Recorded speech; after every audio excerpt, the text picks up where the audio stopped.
తెలంగాణ ప్రభుత్వంలో టీఎస్ఆర్టీసీ విలీన ప్రక్రియ ప్రారంభమైనట్లుగా తెలుస్తోంది. ఇప్పటికే ఏపీ అధికారుల నుంచి విలీన డేటాను తెలంగాణ ఆర్టీసీ అధికారులు సేకరించారు. మరోవైపు ఏపీఎస్ఆర్టీసీ ఉద్యోగ సంఘాల నుంచి కూడా తెలంగాణ ఆర్టీసీ ఉద్యోగుల జేఏసీ నేతలు విలీన డేటాను సేకరించారు. ఏపీ ప్రభుత్వంలో ఆర్టీసీ విలీనం తర్వాత వచ్చిన ప్రయోజనాలు, నష్టాల డేటాను తెలంగాణ ఆర్టీసీ జేఏసీకి ఇచ్చామన్నారు ఏపీఎస్ఆర్టీసీ ఎంప్లాయీస్ యూనియన్ రాష్ట్ర అధ్యక్షుడు దామోదర్. గతంలో ఆంధ్రప్రదేశ్లో ఉద్యోగ సంఘాలతో సంబంధం లేకుండా ప్రభుత్వం విలీనం చేయడంతో కొన్ని ప్రయోజనాలు కోల్పోయామన్నారు. అయితే ప్రస్తుత తెలంగాణ ప్రభుత్వ విలీన ప్రక్రియకు పలు సూచనలు చేస్తున్నారు. దీనిపై మరింత సమాచారం మా ప్రతినిధి నరసింహ అందిస్తారు.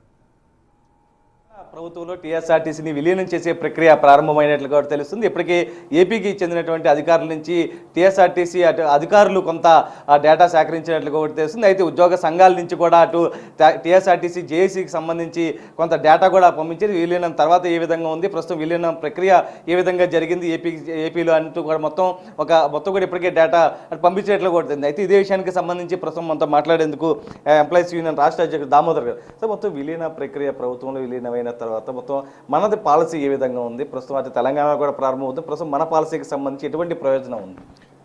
ముందుగా తెలంగాణలో ఆర్టీసీ ఉద్యోగులందరూ APSRTC employees Telangana RTC employees ఆధ్వర్యంలో జేఏసీగా ఏర్పడి సమ్మె నోటీస్ ఇచ్చి సమస్యలు పరిష్కరించుకోవడం, ప్రభుత్వంతో ఒప్పందం చేసుకోవడం పట్ల అక్కడ ఆర్టీసీ ఉద్యోగులకి, అలాగే స్పందించిన ప్రభుత్వానికి, ముఖ్యమంత్రి గారికి ఆంధ్రప్రదేశ్ ఆర్టీసీ ఉద్యోగుల తరఫున ప్రత్యేకించి ధన్యవాదాలు తెలియజేస్తున్నాం.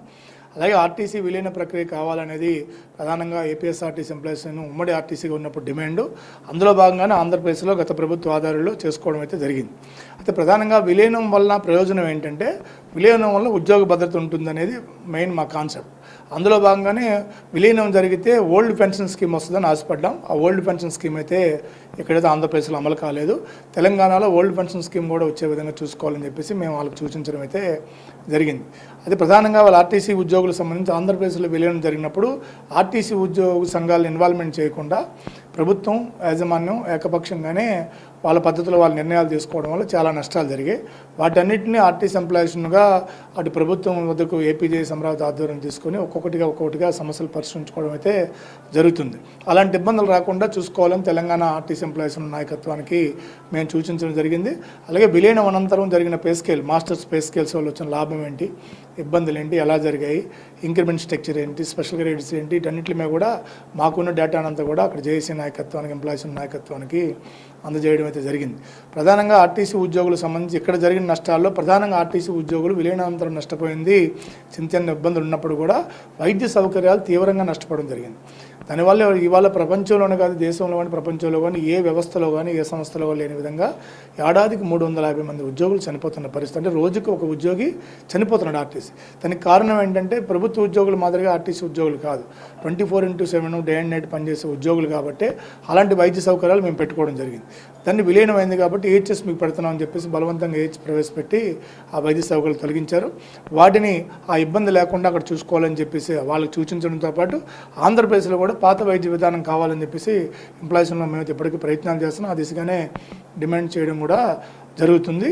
అలాగే విలీనం ప్రక్రియలో భాగంగా ఏదైతే డిస్కషన్ ప్రభుత్వం కమిటీ వేస్తారో ఆ కమిటీలో అన్నీ ఇక్కడ జరిగిన లాభాలు నష్టాలు అన్నీ కూడా చర్చించుకొని ఇబ్బందులు లేకుండా మేము ఆంధ్రప్రదేశ్లో ఇబ్బందులు వచ్చినాక పరిష్కరించుకోవడం జరిగింది. ఇబ్బందులు ఎందుకు వచ్చాయంటే ఉద్యోగ సంఘాలతో మాట్లాడుకొని నిర్ణయాలు చేశారు కాబట్టి, అక్కడ ఉద్యోగ సంఘాలతో మాట్లాడుతూ ఉన్నారు కాబట్టి ఇక్కడ వచ్చిన ఇబ్బందులన్నీ అనుభవాలుగా తీసుకొని ఆ ఇబ్బందులని రాకుండా విలీన ప్రక్రియ ప్రారంభంలోనే గతంలో ఉన్నటువంటి ప్రయోజనాలతో పాటు ప్రభుత్వ ఉద్యోగులకు ఉన్న ప్రయోజనాన్ని వచ్చే విధంగా చేయాలని చెప్పి సూచించడం జరిగింది. ఇక్కడ ఆంధ్రప్రదేశ్లో సంబంధించి ఒక్కొక్కటిగా పరిష్కరించుకోవడంతో పాటు ఉద్యోగ సంఘాలను కూడా రికగ్నేషన్ ఉన్న ఉద్యోగ సంఘాలు కూడా రద్దు చేశారు విలీనం అనంతరం. వాటిని మళ్ళీ ప్రభుత్వం దృష్టి తీసుకెళ్ళగా ప్రభుత్వం రికగ్నేషన్ ఇవ్వడంతో పాటు జాయింట్ స్టాఫ్ కౌన్సిల్లో కూడా మాకు మెంబర్షిప్ ఇవ్వడం అయితే జరిగింది.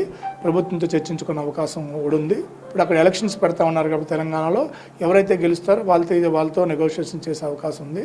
ఆ విధంగా అక్కడ తెలంగాణ ఉద్యోగులు ప్రభుత్వం సమన్వయంగా పనిచేసి ఆర్టీసీ ఉద్యోగులు న్యాయం జరిగే విధంగా చూడాలని మేము విజ్ఞప్తి చేస్తున్నాం. అంటే గతంలో మీరు నేరుగా ఏదైతే ఎండీ దగ్గరికి వెళ్ళి మీ సమస్యకు సంబంధించి కూడా మొత్తం చెప్పి అక్కడికక్కడ పరిష్కారం దిశగా ఒక తొలి అడుగు అనేది పడే అవకాశం, కానీ ఇప్పుడు ప్రభుత్వం విలీనం అయిన తర్వాత ప్రాసెస్ అనేది స్టార్ట్ అవుతుంది. ఇప్పటికీ మీరు డిమాండ్లకు సంబంధించి ఇంకా పోరాడుతూనే ఉన్నారు. అంటే వాస్తవంగా అంటే విలీనం జరగకముందు ఎండీ గారే సుప్రీం ఆర్టీసీకి సంబంధించి ఏ నిర్ణయం తీసుకోవాలన్నా ఎటువంటిదన్నా. ఇప్పుడు విలీనం అనంతరం ఎండీ గారు నిర్ణయం తీసుకున్నప్పుడు కూడా టీఆర్ఎండ్బి సెక్రటరీ, ప్రిన్సిపల్ సెక్రటరీ అనుమతి కావాలి, గవర్నమెంట్ అనుమతి కావాలి, కొన్ని విషయాలు జాప్యం జరుగుతుంది. కానీ ఆంధ్రప్రదేశ్లో మాత్రం వీసీఎండి పరిధిలో ఆర్టీసీ ఉన్నతాధికారుల స్థాయిలో ఎప్పటికప్పుడు మాట్లాడుకోవడం ఎటువంటి ఇబ్బందులు అయితే జరగలేదు. సమస్యల పరిష్కారంలో జాప్యం జరిగింది. కారణం అంటే ప్రభుత్వ అనుమతి కోసం.